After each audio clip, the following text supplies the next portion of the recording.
पाकिस्तान कुदरती वसाइल से मालामाल है। मादनी ज़खायर खरबों डॉलर के हैं। मुस्तफ़ीद होकर पाकिस्तान कर्ज़ों के पहाड़ से निजात हासिल कर सकता है। वज़ीर आज़म शहबाज शरीफ का पाकिस्तान मिनरल्स इन्वेस्टमेंट फॉर्म से खिताब। कहा कि बलूचिस्तान, खैबर पख्तूनख्वा, गिलगित बल्तिस्तान और आज़ाद कश्मीर में मादनियात के ज़खायर हैं। सिंध और पंजाब की सरजमीन भी कुदरती वसाइल से मालामाल है। वज़ीर आज़म ने कहा कि अमरीका, चीन और यूरोप समेत तमाम ममालिक के सरमायाकारों को पाकिस्तान में सरमायाकारी की दावत देता हूँ। बैनुल-अक़वामी सरमायाकारी के लिए सूदमंद होगा। यहाँ से खाम माल बाहर लेकर जाएँ। मादनियात के शोबे में सरमायाकारी सब के लिए सूदमंद है। इस फॉरम के इनेकाद से सरमायाकारों के तबादले में इजाफा होगा।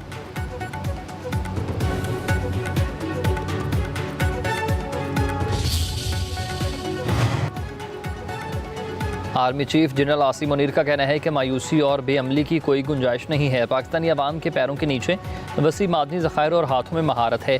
शफाफ मादनी पॉलिसी रखते हैं। पुख्ता यकीन है कि पाकिस्तान आलमी मदनी मईशत में एक रहनुमा के तौर पर उभरने के लिए तैयार है।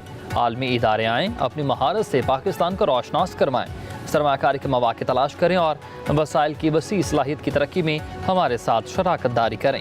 आर्मी चीफ का पाकिस्तान मिनरल इन्वेस्टमेंट फॉर्म से खिताब। कहा कि बलूचिस्तान के 27 तलबा ज़मीबिया और अर्जेंटीनिया में मिनरल एक्सप्लोरेशन में तरबियत हासिल कर रहे आगे बढ़ें और जद्दोजहद करें मुल्क के लिए और अपने लिए।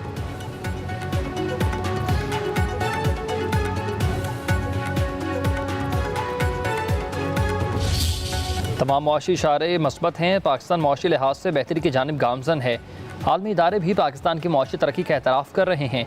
नायब वज़ीर आज़म और वज़ीर ख़ारिजा सागदार का फ़ोरम से खिताब। कहा पायदार मुआशी इस्तेहकाम के लिए मादनी वसाइल से भरपूर इस्तिफ़ादा करना होगा। पाकिस्तान इक़्तिसादी तरक्की के नए दौर में दाखिल हो रहा है। वज़ीर पेट्रोलियम अली परवेज़ मलिक ने अपने खिताब में कहा कि मादनी वसाइल में बलूचिस्तान को नुमाया हैसियत हासिल है। आलमी इदारे पाकिस्तान की मुआशी कारकर्दगी के मुअतरफ़ हैं।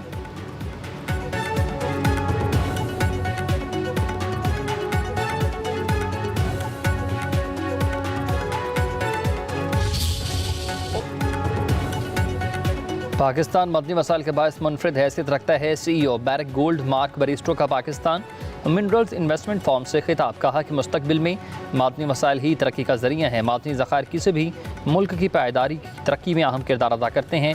मादनियात का हुसूल सनत के लिए बहुत ज़रूरी है। रेकोडिक पाकिस्तान की मुआशी तरक्की में कलीदी किरदार अदा करेगा। रेकोडिक बलूचिस्तान की तरक्की और खुशहाली का बायस बनेगा। मुकामी आबादी के लिए भी अहम मनसूबों का आगाज़ करेंगे। मुकामी आबादी के लिए हस्पताल, स्कूल और दीगर सहूलियात की फराहमी से मुतल्लिक पुरज़्म हैं।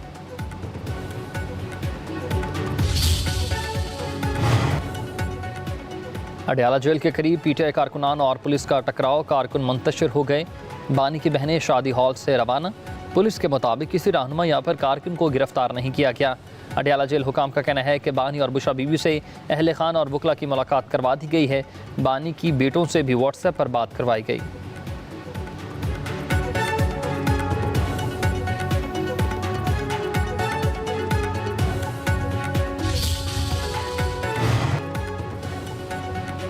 कौमी असम्बली में अपोजिशन रहनुमा उमर अयूब कहते हैं कि गुज़िश्ता जुमेरात को कोर्ट ऑर्डर के साथ आए थे।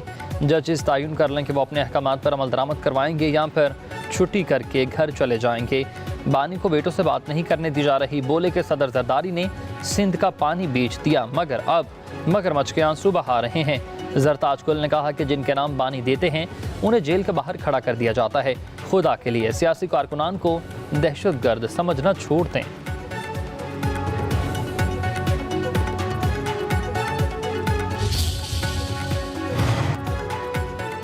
पंजाब पुलिस ने बानी PTI की बहनों समेत किसी खातून को गिरफ्तार नहीं किया। लीमा खान और दीगर खवातीन ने पुलिस की गाड़ी से उबर सर्विसेज हासिल की। वज़ीर इत्तलात पंजाब अज़मा बुखारी ने एक बयान में कहा कि फुटेजेस से ड्रामेबाजी की असलियत सामने आ गई है। झूठी और छोटी हमदर्दियाँ समेटने के लिए एक फ्लॉप शो किया गया। एक तरफ माफिया और दूसरी तरफ साजिशें।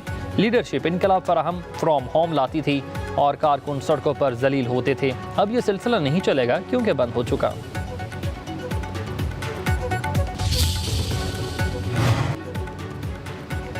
PTI वालों ने एक बार फिर अपनी मनफी जहनीत जाहिर कर दी है। बानी और उसके हवारियों ने हमेशा ब्लैक मेलिंग की ही सियासत की।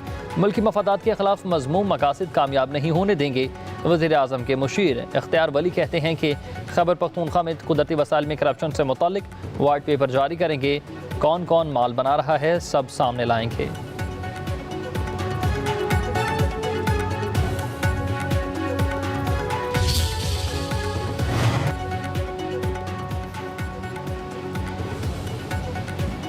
रहनुमा पीटीआई शिबली फराज और रऊफ हसन JIT पेश हो गए हैं। बयान रिकॉर्ड करवाया, 4.5 घंटे तक पूछगिछ की गई। अरसलान खालिद, आलिया हमजा, हमाद अजहर बुलाने के बावजूद JIT के सामने पेश न हुए। मीडिया से गुफ्तगू में शिबली फराज ने कहा कि तहरीक इंसाफ की डील की बातें सिर्फ अखबारात की हद तक हैं। बानी पीटीआई ने डील करनी होती तो पहले कर लेते। पार्टी तितर बितर नहीं हो सकती। जमात में मुख्तलिफ नज़रियात को बढ़ा चढ़ा कर पेश किया जा रहा। सबका महवर बानी पीटीआई है।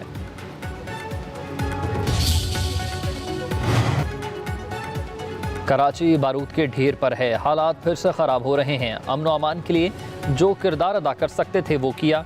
MKM रहनुमाओं की इस्लामाबाद में प्रेस कॉन्फ्रेंस। डॉक्टर खालिद मकबूल सदीकी ने कहा कि कानून तोड़ने और कानून नाफिज करने वाले दोनों ही गैर मुकामी हैं। सड़कों पर निकलना आखिरी ऑप्शन है। मुस्तफ़ा कमाल बोले कि गैर कानूनी डंपर हादसात का सबब बनने वाले अभी बता रहे हैं कि MKM अगली हुकूमत में शामिल होगी। जागीरदाराना निज़ाम ख़त्म किए बगैर मुल्क तरक्की नहीं कर सकता।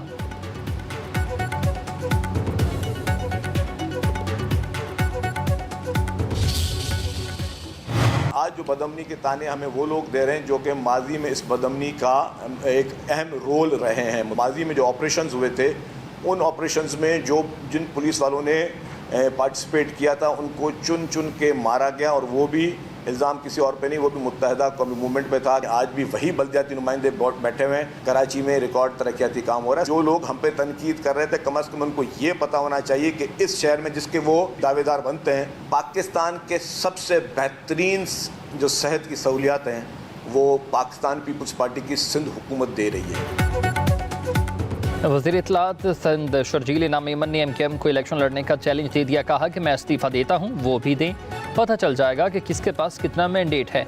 अपनी मुर्दा सियासत को जगाने के लिए नफरत की सियासत करेंगे तो फिर उसकी इजाज़त नहीं दी जाएगी। ये अपनी शिकस्त के खौफ से बल्दियाती इंतखाबात से भागे। शर्जील इनाम मेमन की प्रेस कॉन्फ्रेंस। कहा कि डंपर हादसात को जवाज़ बनाकर नफरत अंगेज़ बयान दिए जा रहे हैं। कुछ लोग अफरा तफरी चाहते हैं, भाई को भाई से लड़ाने की कोशिश की जा रही। कराची में बदअमनी नहीं होने देंगे।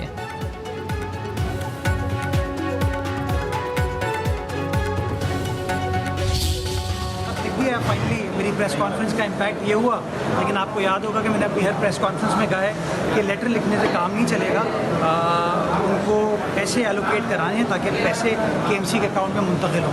तो मैं शुक्रगुजार हूँ कि लेटर तो उन्होंने लिख दिया है, लेकिन अभी काम उन्होंने आधा किया है। असल काम तब होगा जब पैसे मुंतकिल होंगे। मेरे कहने पर गवर्नर कामरान टिसोरी ने बिलाखिर वज़ीर आज़म को ख़त लिख ही दिया, लेकिन अभी आधा काम हुआ। KMC के अकाउंट में पैसे मुंतकिल होने तक काम मुकम्मल नहीं होगा। मेयर कराची मुर्तज़ा वहाब की सिंध हाई कोर्ट में गुफ्तगू। बोले कि गवर्नर को इख्तियार देने की बात ही नहीं करनी चाहिए थी। मुर्तज़ा वहाब ने कहा कि आइनी और कानूनी एतबार से गवर्नर का जो इख्तियार है वो काम करे और हुकूमत अपने दायरे इख्तियार का काम करे।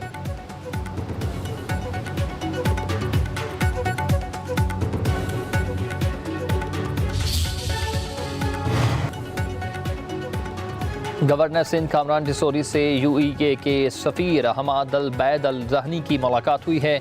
गवर्नर सिंध का कराची में सरमायाकारी पर UAE के सफ़ीर से इजहार तशक्कुर। UAE के सफ़ीर ने कहा कि वीज़े के मसाइल हल हो गए, पाकिस्तानी शहरी 5 साल का वीज़ा ले सकते हैं।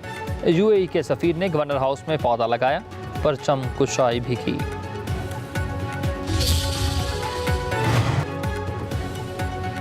मुस्लिम लीग नून के सदर नवाज शरीफ और वज़ीर आला पंजाब मरीम नवाज से आलमी क्रिप्टो करेंसी एक्सचेंज के बारे की मुलाकात। नवाज शरीफ ने चोंगपिंग याओ के बतौर strategic adviser Pakistan crypto council तकर्रुर को बहुत सराहा। Web3 और डिजिटल फाइनेंस में रीजनल हब के तौर पर पाकिस्तान की शनाख्त के लिए मुआवन करार दिया। मुलाकात में पाकिस्तान में डिजिटल मईशत और इख्तराई उलूम के ज़रिए भी तरक्की के विजन को अपनाने पर इत्तेफाक हुआ। चोंगपिंग जाओ ने उभरती ब्लॉक में चीन टेक्नोलॉजी और ग्लोबल एंटरप्रेन्योरशिप के इम्कानात से भी आगाही दी। वज़ीर आला मरीम नवाज ने कहा कि पंजाब मुस्तकबिल की टेक्नोलॉजीज़ को अपनाने के लिए बिल्कुल तैयार है। नौजवानों को IT के स्किल्स सिखाकर आलमी डिजिटल मार्केट के लिए तैयार कर रहे हैं। हमारी पूरी तवज्जो नॉलेज बेस्ड टेक्नोलॉजी पर है।